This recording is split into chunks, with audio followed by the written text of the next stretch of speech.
Remember the water's coming up, and we were out with our cameras taking photos of the water coming up, and the boarders were out there as well, and here we were standing there taking these photos. And I remember Sister Philomena saying to us, these floods are supposed to be worse than the floods of that earlier time, and you shouldn't be out here taking photos. You should be inside getting ready for the floods to be coming up.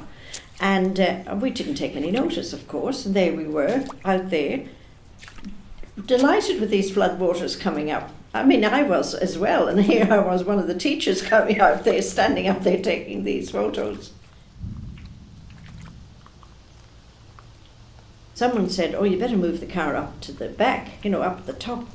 So I said, I'll go and move the car.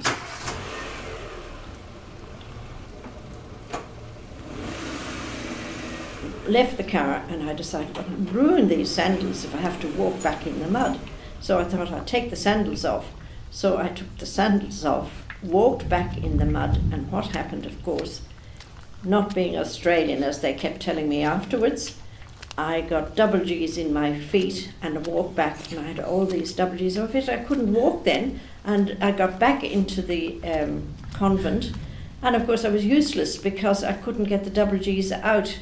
So I had to come back in, and I had to go and lie on a bed, and I had them pulling these things out of my feet. I was in a terrible state.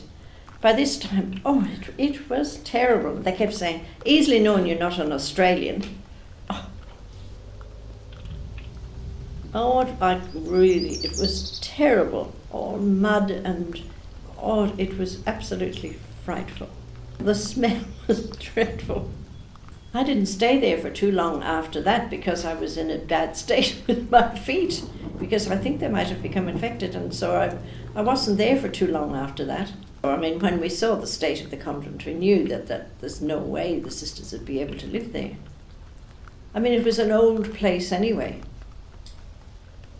Although we knew that it was inevitable, but even so, it was very sad. I mean, Dongara was the foundation of the order here in West Australia, where Mother Gabriel was, who was the foundress. So it was very sad, really.